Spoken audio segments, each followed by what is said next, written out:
Well, next up, we've got Nigel Davies from Evolve.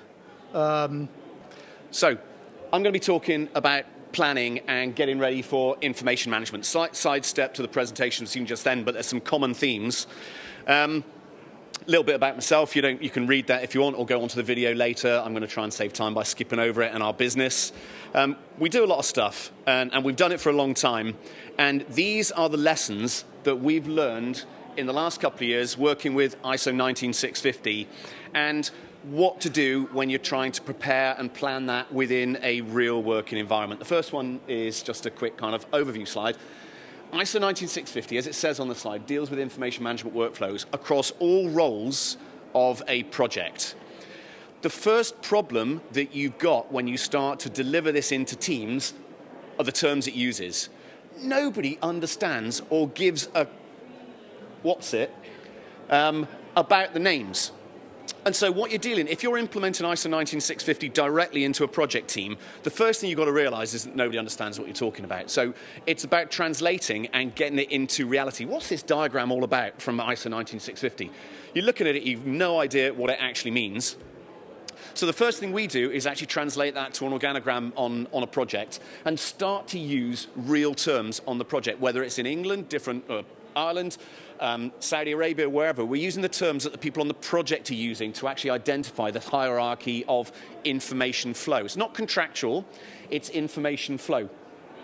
The other thing that people don't understand if they're looking at ISO 19650 in this way is that actually you can have appointed parties further down the chain. It's not necessarily all lead appointed parties.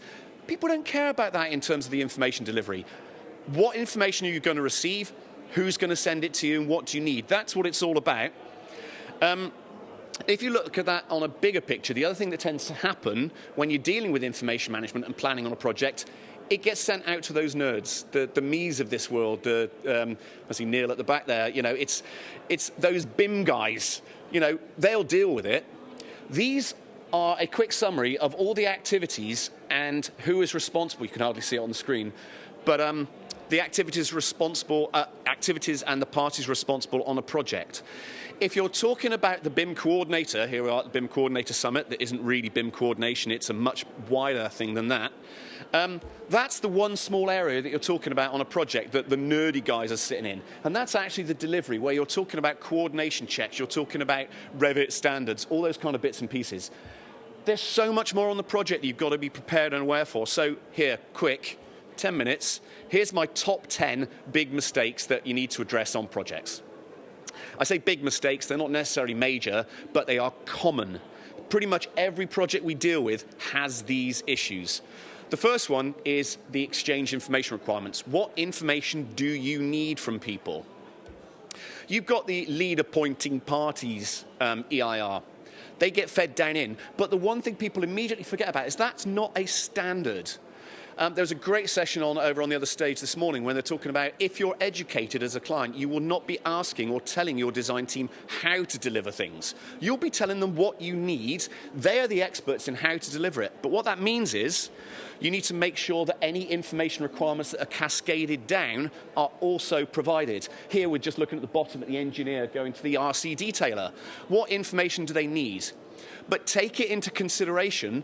ISO 19650 says right at the top, the EIR from all these appointments should form a single, coherent and coordinated set. So whatever this structural engineer is asking for his RC detailer down here, that's got to be in compliance with what the client is asking for. Simple stuff. And another thing, getting back to basics and realizing this kind of thing, this isn't groundbreaking stuff. It's still happening on every project that we deal with. Required PIM uses. You see that in EIRs all the time. Forget it. What is it about? Again, you're not telling your delivery team how to do things, so why are you telling them what they're going to use their data for? Only include, as a client, in your information requirements, those things that you are going to use the data for, and why. That's so essential to actually getting an effective project delivery. Engineering analysis, who cares? Structural engineer does, but you don't as the client, so keep it out of the EIR.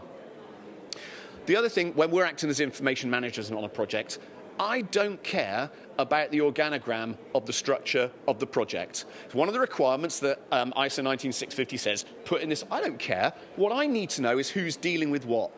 Give me the names of the people in each team. I will talk to them about the information they've got to provide. I don't care how their contracts go together. Neither do they. What they're caring about is the way the information's put together. So give me names and contact details of the actual person.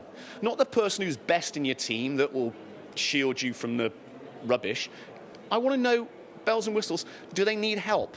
Do they need to push forward this information rather than the expert who knows everything, because you never get that on a project?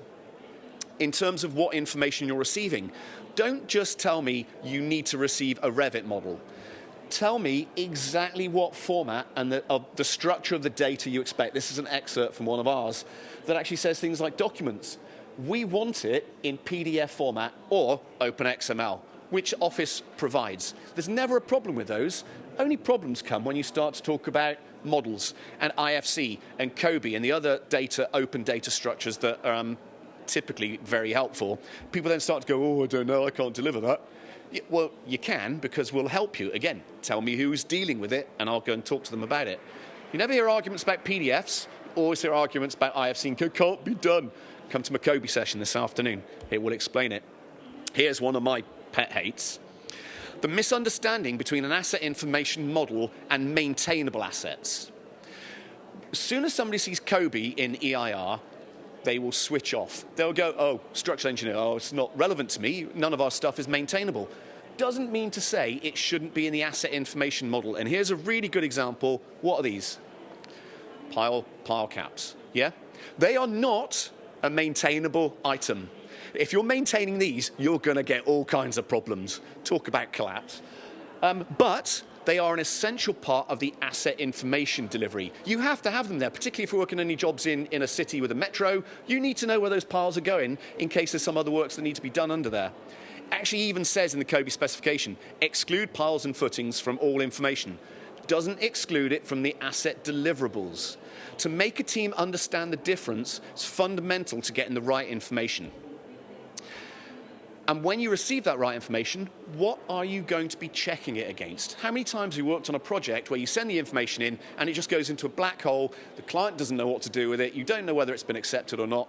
We always insist that when we're working on a project, whether we're working on the design side or the client side, there is a list of achievable targets that model will be assessed against, the model and the data. That's just got to be listed out. What are you going to check? Then let the design team know that. They can check against it. Well, they probably won't. They're too much under pressure, but at least it's there that you've got grounds to go back to them and say, you haven't met this criteria. When you're producing a BEP, simple thing to do. Map your clauses to the EIR clause. Two reasons. One, the client can read it and understand how you're actually delivering things. The second one is you know you've covered everything that's in the EIR. Never happens. Well, 2 projects we worked on where that's happened without asking for it. And here, Mark was talking about earlier, you cannot coordinate if your information is not in the right location. I have never worked on a project, and I've worked on a lot of projects in my time. I've never had one project where everything comes in the right place, ever. You'd think people would get it right by now, but typically you're going, M&E guys, you got the X and Y right, but your Z's not right. Oh, wait, your ducks go through a door? Surely you can see that's not right. Anyway, make sure you just agree that, and what we do in the mobilization stage that ISO 19650 asks for, make sure you've tested it. Build a 1 meter by 1 meter cube. Put it in the coordinate space, send it out. Does it sit with all the other 1 meter cubes? Simple thing to do, doesn't take 5 minutes, but it saves problems when you're actually delivering the data further on down the project. Clashes. Again, don't tell the design team what you want from your clashes. Let the design team tell you how they're coordinating theirs. Get a matrix together so you know what is being expected across the project. It's not just structure will be coordinated and clashed against M&E. Of course it will be. But which aspects of it? And if you're an architectural team, consider spaces. Are you clashing your spaces? That sounds stupid, but you've got 2 spaces on top of each other. Which one's right? So include them as well. And then the last one, and I'll finish with this because, again, this is the bane of my life and I've got 25 seconds left. You get these on every project.